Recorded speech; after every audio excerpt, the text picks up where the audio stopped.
Welcome to the catch-up. Today we're going to be talking about Coachella lineup, Blackpink, and Twice's world tour for 2024. Right. If you like K-pop, make sure to subscribe to this channel and support it so we can do more. Yeah, Let's go.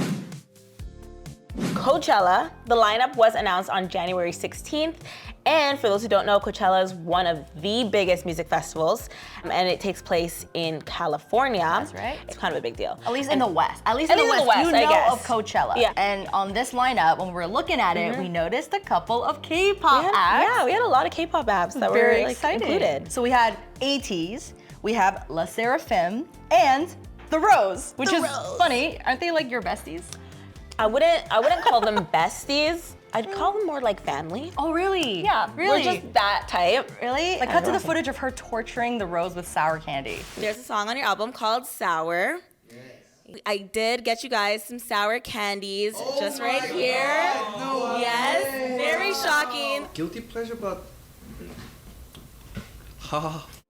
After the news broke, I was looking on Twitter, and of course, there were some people, they just had to say this. Everyone's response was like, oh, Blackpink paved the way for this to happen. Yeah. All these K-pop acts got these acts and like this opportunity because of Blackpink.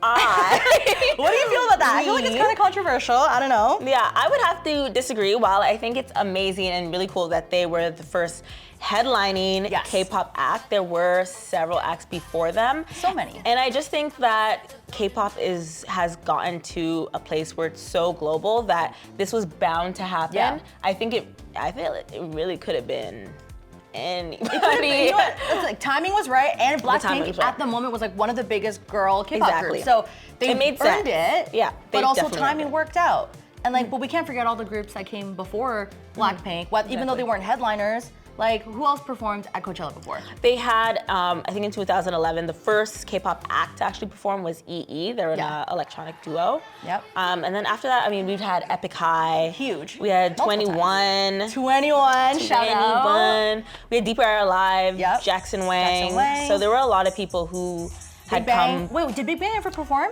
They were scheduled to perform in 2020, but because of the pandemic, they didn't get to, which would have been amazing. That's so bitter that we couldn't see them on stage in Coachella. Yeah, because I don't think they've performed together in a very long time. So that would have been cool.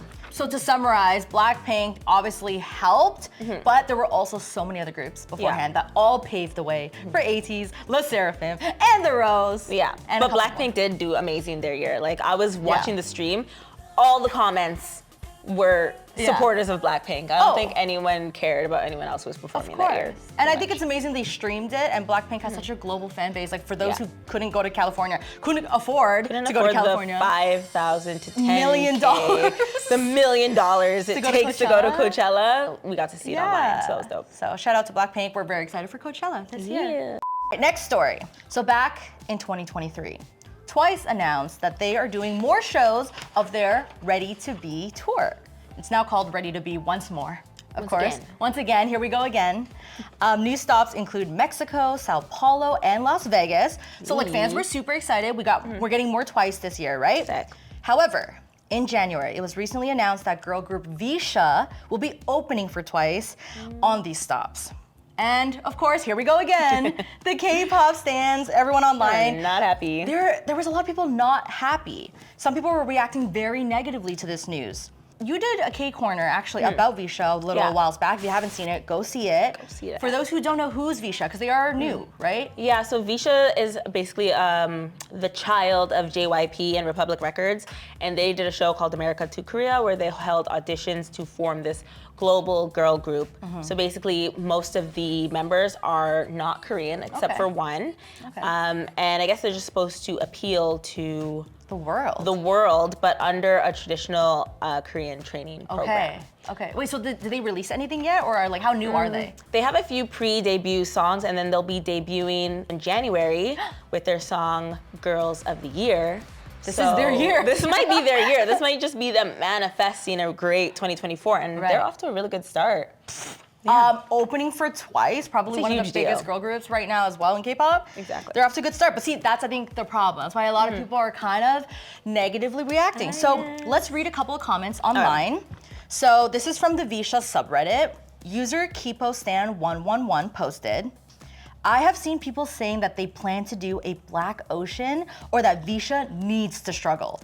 Yes, that's so mean. So needs mean. to struggle. Why? So yes, it may be frustrating that Twice had to build themselves up, and it is unfortunate that they had to struggle, but I don't understand why people are so mad. Openers do not take time away from the actual concert. That is why they are scheduled earlier than when the actual concert starts. They are just about to debut, and it would be so sad for them to see all of this hate. It's true, like these girls are so young. Right. They're just debuting. This is a They're great fresh. opportunity. They're fresh, Yeah. right? So it is really sad to see all this hate, and I don't know if it's fair. What do you think? I think people have this weird idea that like if you're new, you have to go through the same struggles as everyone before you. But I think the whole point of your predecessors going through that struggle is so that it's easier for your type of music, for other people to break through. They had another comment also, and it says, singers have opening acts all the time. I recently went to see Karol G, and she had 2 opening acts, and the concert was still the same length as it would have been without an act. It's completely normal to have opening acts because it's not normal in K-pop, and these people don't know anything outside of the K-pop circle. They don't understand these things. That is so true, because I'm just thinking back to all the K-pop concerts I went to, they did not have openers. I didn't notice that. Right? Yeah. They just like go straight right into it. They just start off with their own thing. So I wonder if this is just like a cultural shock maybe for like K-pop audiences where they're used to not having openers. They just want to go and pay money to see their favorites. And they don't like the idea of having their attention or time focus on another group. But it's so common in the West. So common. I think sometimes you might go into it feeling that way because there's a lot of times where I've gone into a concert and I was like, I don't want to see this person. Who are you? Why I'm gonna go buy merch while the opener while the opener is going. And they're amazing. They blow my mind, and then I become a fan. And I think that's the whole point of having openers, is to introduce different audiences to different sounds. So keep an open mind. Yeah, let us know what you guys think about VCHA, because I think they're gonna do, I think they might be the girls of the year.